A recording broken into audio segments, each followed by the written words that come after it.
también los efectos de este relato histórico. Fernando, ¿cómo definirías esta leyenda negra y cuál crees que ha sido el impacto en la perspectiva de España?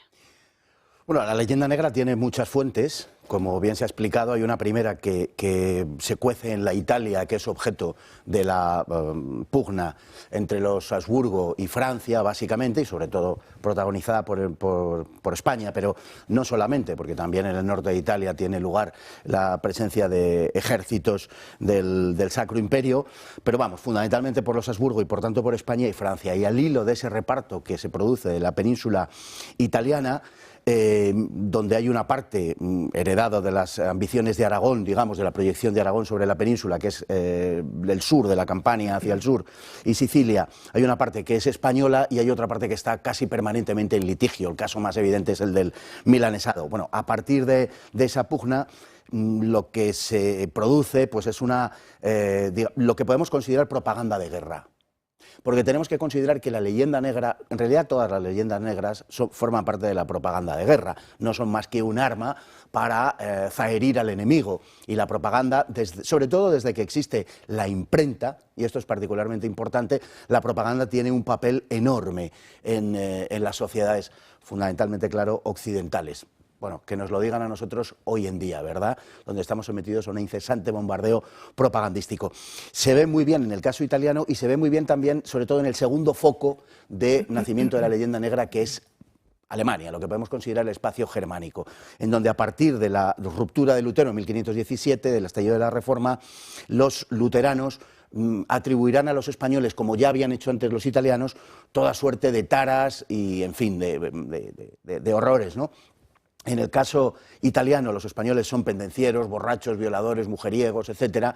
En el caso alemán, los españoles además están adornados de otras condiciones, como por ejemplo la de ser semitas, ¿no? Los españoles son judíos, son tratados como judíos porque España es el último país de los grandes países de Europa del que se expulsa a los judíos. Y en consecuencia, pues los españoles, como ya Erasmo había manifestado con anterioridad su deseo de no venir a España porque era un país de judíos, pues esa misma propaganda es de la que se hacen eco los protestantes. Además de, bueno, en los dibujos se ve perfectamente en los grafismos cómo somos bajitos, morenos, feos, pendencieros, borrachos, en fin, otra vez lo mismo, pero además aquí con unas ciertas connotaciones que podríamos decir raciales, porque Lutero era un antisemita furibundo, tampoco lo olvidemos, y por eso, en fin, nos acopla esos defectos.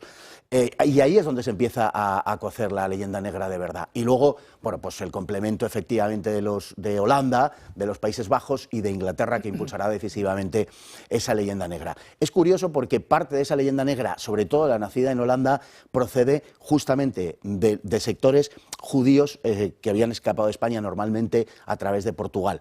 Y nos acusan de dos cosas contradictorias a la vez, de ser judíos y de ser antisemitas, ¿no? Nos acusan de haber expulsado a los judíos, un poco lo mismo. Pero lo peor de todo viene en ese proceso al que aludía Luis antes de autoinculpación, de endofobia, de autoodio.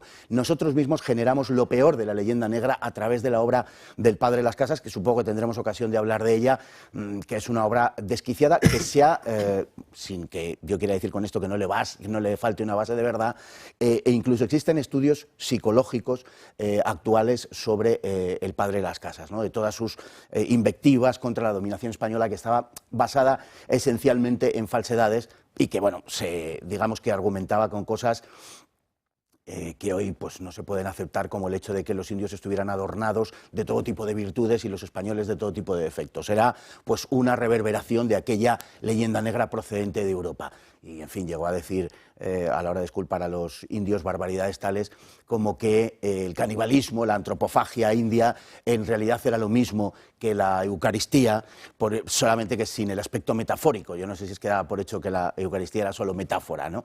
Pero, en fin, digamos que es propaganda de guerra, en definitiva, propaganda de guerra de los enemigos de los Habsburgo, de los enemigos de España, fundamentalmente, que es lo que acaba derivando, y como tal hay que tomarla. Y, por tanto, ningún historiador serio debería hacerse cargo, digamos, de este tipo de acusaciones. Lamentablemente las hemos interiorizado.